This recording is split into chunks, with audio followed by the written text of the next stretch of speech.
como su necesidad de destruir, de hacer sufrir a alguien como sufría él. Las duchas calientes habían quedado en el pasado. Después de restregarme el cuerpo hasta hacerme doler, cerré el grifo. Me envolví con una toalla a la cena. Bienvenidos a Jazz ASMR.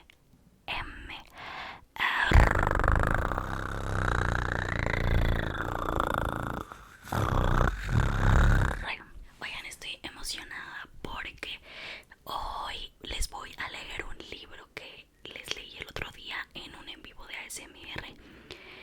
Este es mi libro favorito y se los voy a leer. No sé si el capítulo completo, lo que alcance, lo que se pueda. Y bueno, no va a ser inaudible, va a ser lectura bien. Se llama Insomnia. Este libro me encanta, la verdad es que es mi libro favorito por siempre. Y se los recomiendo mucho. Se los recomiendo mucho. Si pueden comprarlo, si pueden conseguirlo, la verdad es que lo van a disfrutar. Y si no, pues bueno, este va a ser el comienzo de esta serie de videos en donde vamos a leer todo el libro. ¿Les parece o no les parece? Bueno, es una saga. En la portada dice primer libro de la saga Caminantes Nocturnos. Se llama Insomnia. Es de J.R. Johansson. Él es el autor. J.R. Johansson. Les voy a leer pues esta partecita de aquí atrás. Sus ojos le salvaron la vida. Sus sueños libraron su lado oscuro. Después de 4 años sin poder dormir, el estudiante y deportista Parker Chip ya no puede soportar mucho más. Cada noche, en lugar de descansar, entra en los sueños de la última persona con quien hizo contacto visual y nunca tiene paz. Si no logra dormir pronto, morirá, aunque es posible que antes actúe como un desquiciado y hasta cometa algún asesinato, hasta que conoce a Mia. Sus sueños, serenos y de una simplicidad bella, le permiten un descanso que le resulta absolutamente adictivo, pero lo que empieza como un encuentro casual se convierte en una obsesión. El deseo furioso de Parker de conseguir lo que necesita lo lleva a extremos a los que nunca pensó llegar. Y cuando alguien empieza a aterrorizar a Mia con unas perversas amenazas de muerte, los lapsos que se borran de su mente lo hacen dudar de su propia inocencia. ¿Será que la oscuridad ha triunfado y Parker es el responsable de los crímenes cometidos a su alrededor? Una historia de supervivencia psicológica para valorar el sueño, aunque paradójicamente no nos dejará dormir en paz. Ay, me encanta, amo este libro. Bueno, vamos a leerle el primer capítulo, que se titula 1. Así es, simple y sencillo, así va. Hacía más de 4 años que no dormía realmente y tenía la sospecha de que eso estaba matándome. Esa noche, buscar a alguien que no fuera el señor Flint para hacer contacto visual antes de acostarme me pareció más trabajo de lo que valía la pena. Además, era un hombre mayor como cualquiera, el conserje de la biblioteca de Oakville. Ya había visto los sueños de hombres como él. Lo más interesante solía ser la nueva podadora de césped que estaba usando. Sin embargo, apenas empezó su sueño, me di cuenta de lo equivocado que estaba. Aquel hombre no se parecía en nada a los demás. Había una mujer tendida en una cama, con un brazo delgado sobre los ojos y los jeans deshilachados en las botamangas por arrastrarlos al caminar. Tenía una camiseta blanca sin mangas levantada en un costado y con lo cual se le veía el abdomen. Me pareció que esta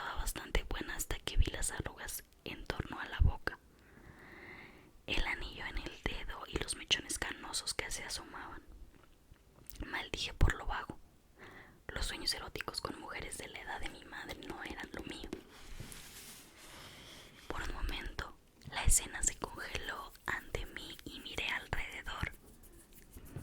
Las paredes eran de un verde claro y en las sábanas había florcitas rosadas y azules.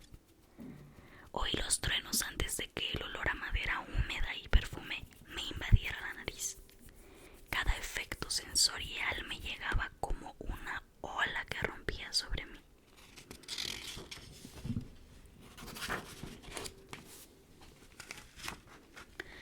La lluvia entraba por la ventana abierta y formaba un charquito sobre la cómoda de cedro. Las pesadas cortinas verdes crujían mientras daban marco a la oscuridad exterior. Sabía que pronto vería al señor Flint. El soñador siempre aparecía al último, como si el cerebro tuviera que armar la escena antes de colocar en ella al protagonista. Me había llevado mucho tiempo darme cuenta del funcionamiento básico de los sueños, aunque nunca lo terminaría de entender. Lo había intentado durante varios meses hasta que comprendí que los soñadores no podían verme. Aunque me parara justo delante de ellos y les gritara a todo volumen, nunca sabían que yo estaba ahí. Era un tanto irónico que yo supiera tanto sobre los sueños de los otros, tomando en cuenta que nunca dormía. Bueno, mi cuerpo dormía, pero mi cerebro no. El mundo de mis sueños ya no era mío, era prohibido y lejano. Yo solo era el tipo que observaba, un observador pasivo en las mentes de otros, que veía lo mismo que ellos y sentía lo mismo que ellos. Conocía sus sueños como a mi propia piel. Una cosa que había aprendido rápidamente era que todos los sueños tenían capas, como si el cerebro se aburriera demasiado construyendo un solo sueño por vez. Siempre ocurría algo más bajo la superficie. Mi cerebro solía ubicarme en la capa más cercana a la realidad. Al menos eso suponía yo.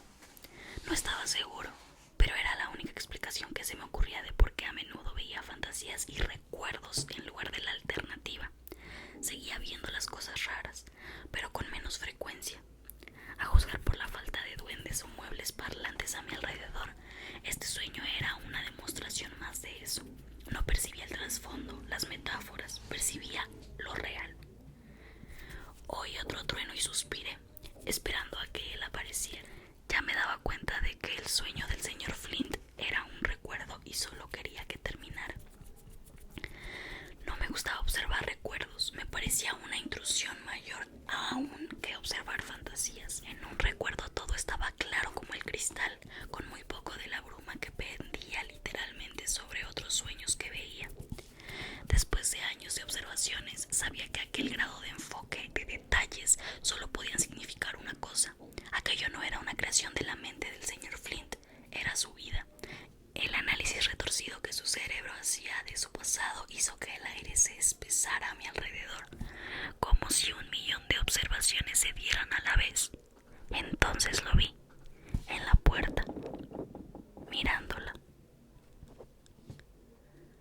Perdón, me estoy distrayendo porque estoy escuchando la música afuera y aparte se movió mi anillo, porque no tengo ni la menor idea. Pero bueno, continuemos. Cuando me llegaron sus emociones me aplastaron, me dejaron sin aire. Las pasiones ardientes y desesperadas del conserje me llegaron en una oleada tras otra de tristeza, ira y traición. Cada una me golpeó más fuerte que la anterior, hasta que el dolor las eclipsó todas. Insoportable pero constante. Ya no quedaba esperanza. El dolor ahogó la esperanza junto con lo que sugería momentos más felices. Me agaché sosteniéndome el costado y jadeando. Sabía que no podía hacer otra cosa. La habitación se cargó de una energía inexplicable a medida que el dolor físico se disipaba a la sombra de otras emociones más funestas. El odio combinado con adrenalina que aceleraba la sangre se convirtió en la rabia más pura que había sentido jamás.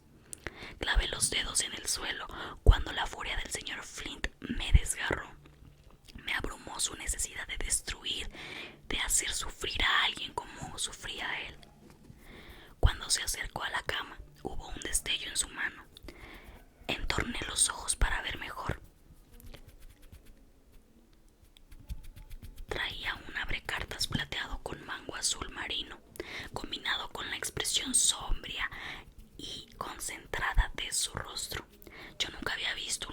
aspecto más letal. Me resistí a sus emociones y traté de moverme, de esconderme de lo que sabía que vendría, pero fue en vano. No podía salir de ahí.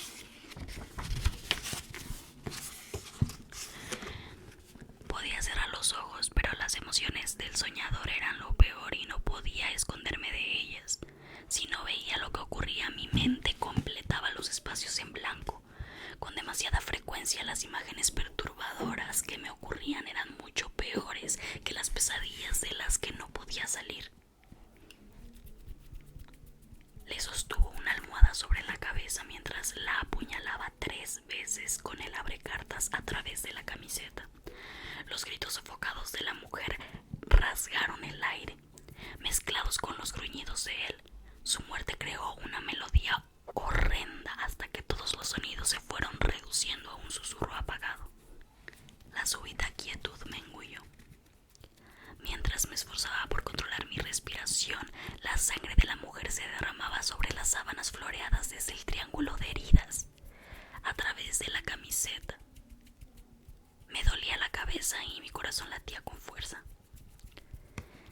La furia del hombre cesó tan abruptamente como había empezado y solo quedó la desesperación. Pude sentir cuánto la odiaba, cuánto se odiaba a sí mismo. Su absoluta certeza de que ya no valía la pena vivir cayó de lleno sobre mis hombros y me estremecí bajo su peso. El señor Flint tomó la mano de ella y sollozó. Le quitó del dedo la sortija de oro y se la llevó a los labios. De su cuerpo brotaron unos gemidos desgarradores que nos llenaron a ambos de aflicción y casi no nos dejaban respirar. Me horrorizó sentir pena por él, a pesar de que era imposible no hacerlo, pues yo sentía sus emociones. El sueño sería un recuerdo, pero mientras tanto el señor Flint estaba dormido, suspendido en ese lugar donde se desdibujan los límites entre el bien y el mal. En cambio yo no. Me asqueaba sentir pena por un asesino, pero no importaba. La lástima que él sentía por sí mismo me envolvió más fuerte que mi propia repulsión. Mi mirada osciló entre él y la mujer, su esposa.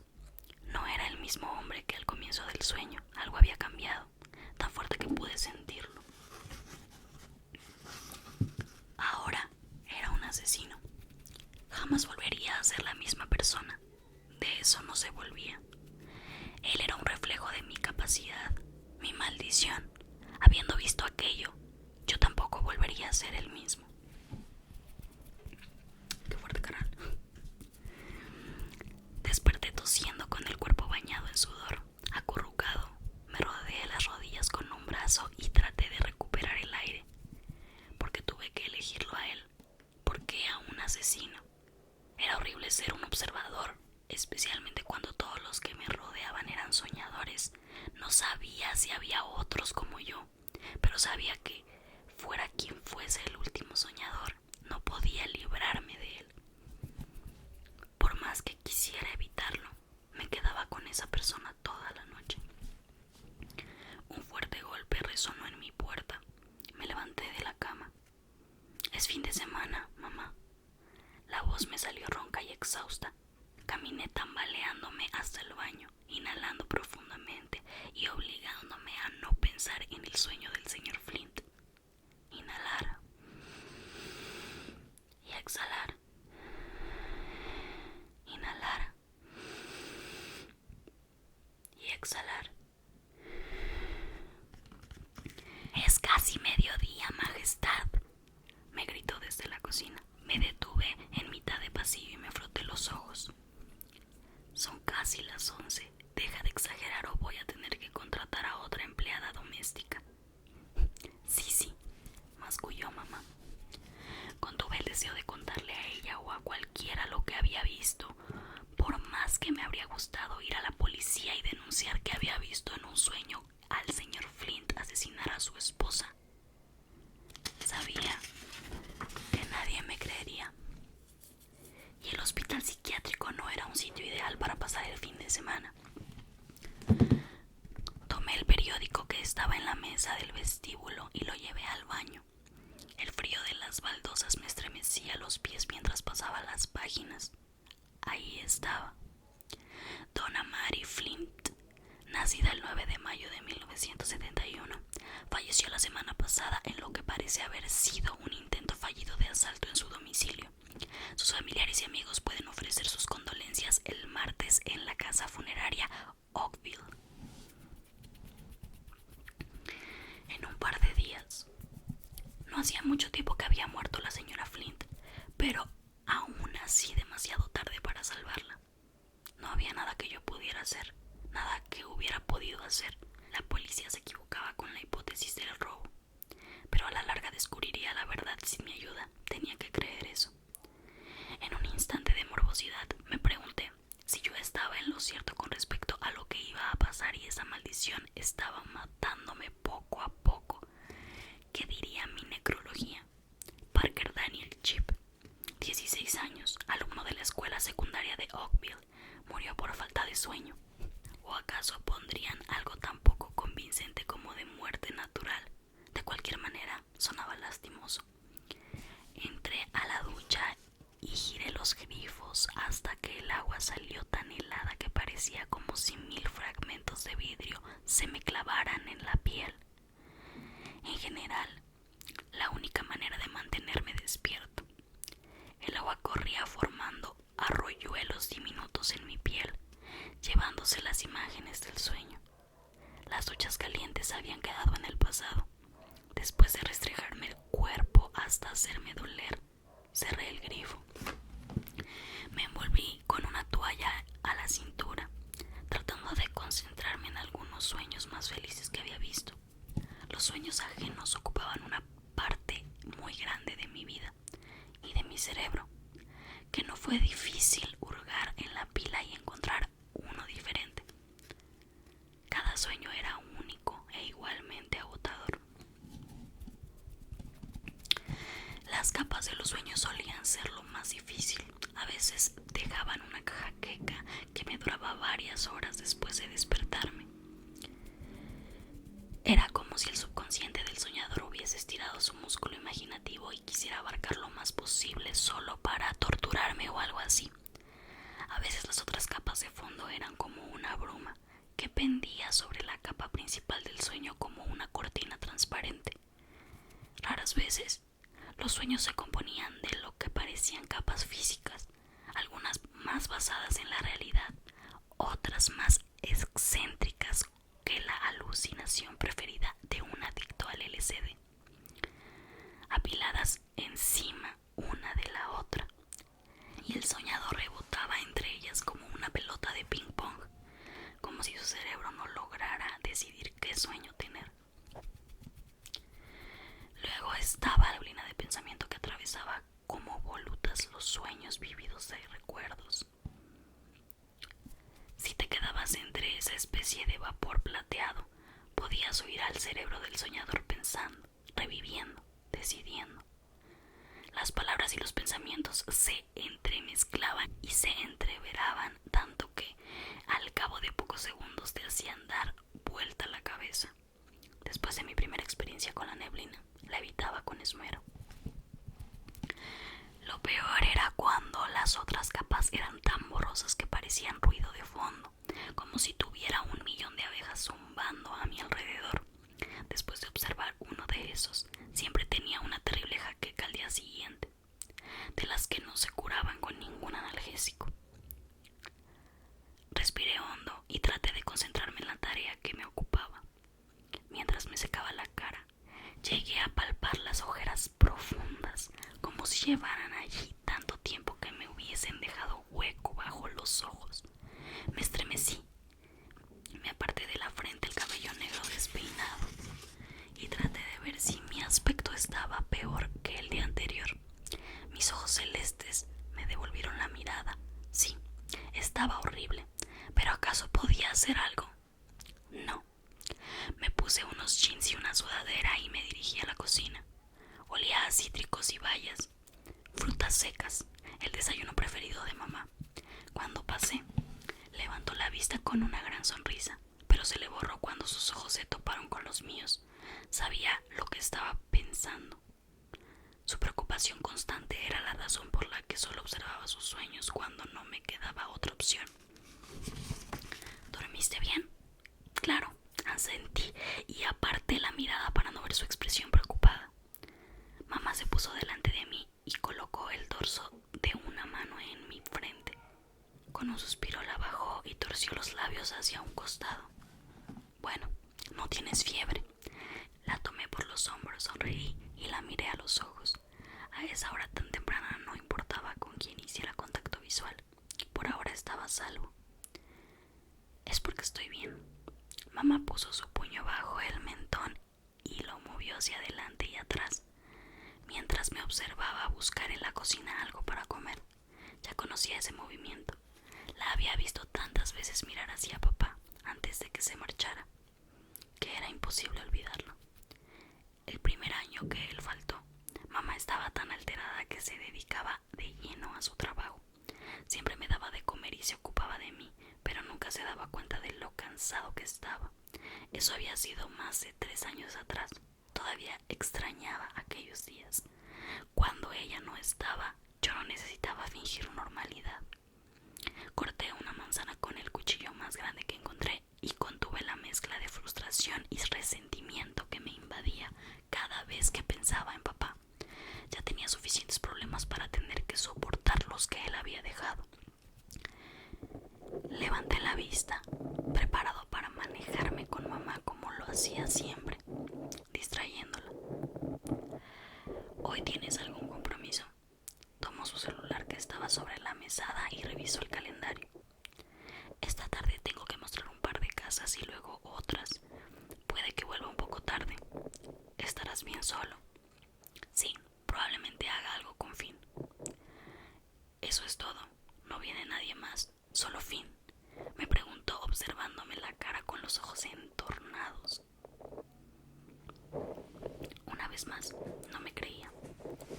Me llevé a la boca una rebanada de manzana y caminé hasta la ventana. Era necesario terminar aquella conversación. Sí, solo Finn, respondí masticando. Ella asintió y volvió a su teléfono. Fui a mi cuarto y me puse el calzado deportivo. De no haber sabido lo contrario, habría pensado que era de plomo. Últimamente la gravedad era mi enemiga. Cada mañana me pesaban más los brazos y las piernas y hasta los párpados. Me asombraba cuando la balanza marcaba el peso, o un poco menos que la semana anterior. Cada vez que me subía a ella, estaba seguro de que mi cabeza sola debía de pesar un par de kilos más. Cada día me costaba más mantenerla erguida. El mes anterior, al cumplir 16 años, había agotado mi última idea. Todas las tardes durante 2 semanas me detenía en una gasolinera camino a casa y allí hacía contacto visual con el tipo que trabajaba el turno de la noche, con la esperanza de poder dormir si mi soñador pasaba toda la noche despierto. Pero luego, cuando dormía, no lo hacía de verdad. Observar sueños era como quedarse despierto todo el tiempo mirando películas que cautivan todos los sentidos, y dormir mientras mi soñador estaba despierto era como quedarse despierto mirando la estática de un televisor sin sonido. Me daba paz hasta cierto punto, pero aún así mi cerebro no descansaba. Era solo mi propio vacío personal. Esas noches me ayudaban a concentrarme un poco más durante el día, pero no mucho. Por eso cuando mamá empezaba a preocuparse porque yo siempre volvía muy tarde a casa, dejé de hacerlo. De todos modos empezó a aburrirme aquella nada. Noche tras noche era como estar sentado en mi propia habitación acolchada. La ironía de aquello me hizo sonreír.